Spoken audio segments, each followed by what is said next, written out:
Hello everyone, welcome back to another episode of r/slash Tales from Tech Support. In today's episode, please don't literally punch in. The screams from the server closet. The longest tech support call I ever took by a large margin. Before we get started, make sure to subscribe so you will never miss a video. So let's get started. Please don't literally punch in. Short background: I work a non-IT office position in a retail chain where I am relegated tech issues which I either resolve on my own with basic troubleshooting, definition varies, or enlist support from the help desk. This is a tale from my old store last year. Our time clock was scheduled for an upgrade in the coming months, and it was needed because one button had partially sunken into the casing and had to be pressed just right to actuate, and this number happened to be part of everyone's ID. Because of the scheduled upgrade and a shortage of replacements at the time due to worldwide things, we had to make do with this until the new one arrived. I came into work one Sunday morning, an hour before everyone else, to help with the overnight transition, and went to punch in, except the button was completely sunken in and wouldn't activate. Of course this happened on a Sunday, and of course it also happens to be the end of a bi-weekly pay period. There is another way for associates to punch in and out, but it involves a computer, gasp, and it would take an entire day to both train associates to do it and convince them that it's in their best interest instead of filling out a paper that I have to come back that night to key in manually. I've done that before after a system outage, also on a Sunday at the end of a bi-weekly pay period, and it takes about an hour to do 50. There was 1 hour before associates started arriving for work, 45 minutes for the Alibuds, and I decided to try to fix it myself. It's already working 0%, so I can't really make it any worse, although in hindsight maybe we could have escalated a ticket for replacement in this condition. I would just have to deal with one day's worth of papers. What can I say? I was young and reckless and panicked instead of considering all my options. I took the thing off the wall, unplug and lift up, and took it back to my office to open it up on the counter, grab socket screw with fingers and pull. I can see where the real button and plastic are supposed to be, and where they actually are, and they are not the same. I also know that helpful mechanical engineers flowchart about what to do when things move when they aren't supposed to, and grabbed a roll of electrical tape from a nearby drawer.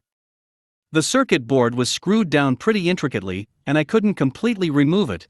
Best I could do was lift one side and try to get some rolled up electrical tape in position with a screwdriver and press it back down. While doing this, I'm also repeatedly stepping away to touch a large metal object just in case some staticky shenanigans happen. My office shocked me a lot, enough that I developed a fear response and had to will myself through it in years prior. Thankfully, a new manager had recently transferred and whatever poltergeist I had on me jumped to him, and the shock stopped. He needs therapy though. I don't know if static discharge would damage this time clock, but I didn't want to find out the hard way, so I kept touching large metal object just in case.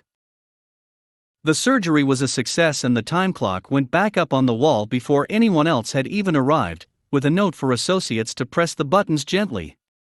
My workmanship must have been pretty good because it stayed functional until the new model came in a month later.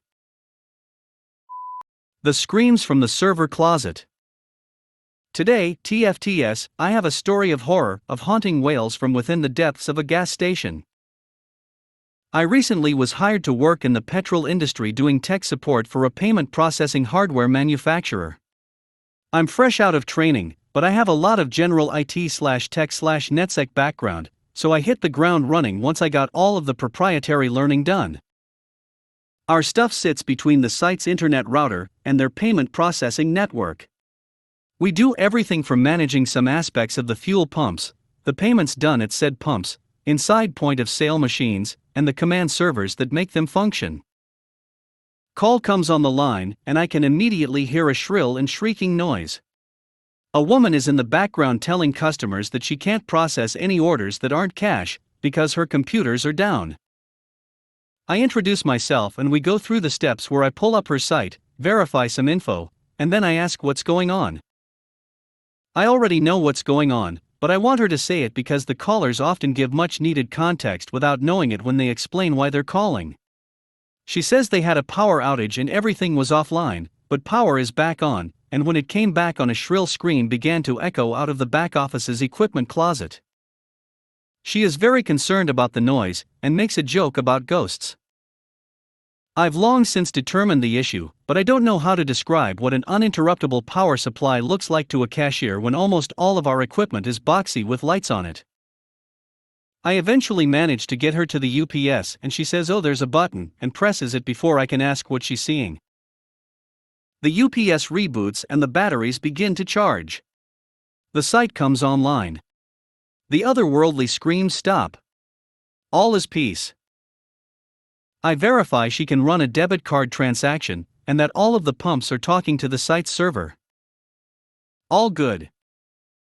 I let her go, having exorcised the haunting of the petrol station. The longest tech support call I ever took by a large margin. This happened many years ago. I did level 1 tech support for Earthlink for dial-up customers for about a year. For the most part, most calls ended up with us setting up a new local area connection, or transferring them to billing because their account was suspended due to payment issues. There were usually around 200 plus tech support people employed with high turnover, and I was usually in the top 5 as far as metrics that they used to track us, mainly average call time. Here is the longest call. An 85-year-old man called in trying to get the internet working, so he could email his kids/grandkids. After verifying his account was still active, I proceeded to set up a new local area connection for him. On average, this would usually take 6 to 7 minutes, but could be done in 3 to 4 if the caller was more tech savvy. The problem started from the very beginning. He had very poor vision, and he didn't know how to use the mouse. Every step I had to repeat to him slowly 10 times. At one point I told him to right-click on an icon, and he thought I was asking him to click with his right hand.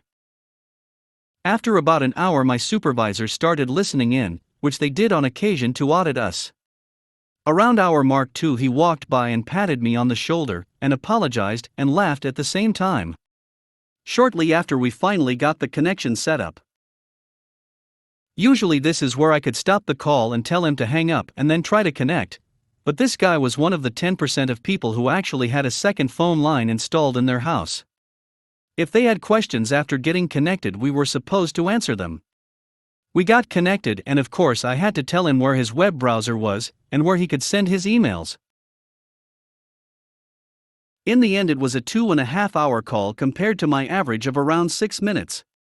Luckily, it finished about 15 minutes before they closed for the night, or that guy would have had to call someone else in the morning.